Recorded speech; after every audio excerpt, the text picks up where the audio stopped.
до голяма степен за повечето колеги ендометриозата означава просто шоколадова киста на яйчника. Това е, което за повечето е ендометриозата.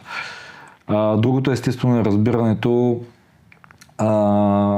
че е нормално да те боли по време на цикъл, нормално да не ходиш на работа, нормално да не ходиш на училище, а всички знаем, че това не е нормално. Личните лекари са гейткипъра на здравеопазването. Тоест, те са първата стъпка, първата врата, на която чука пациента, когато има някакъв проблем.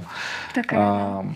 Мисля, че всъщност трябва да започнат от тях, те да знаят за това заболяване, да знаят какви са симптомите, да знаят какви са рисковете, да знаят, че има решение на този проблем и да насочват съответно пациентите към съответните специалисти, които вече да диагностицират, да потвърдят или да отхвърлят това заболяване.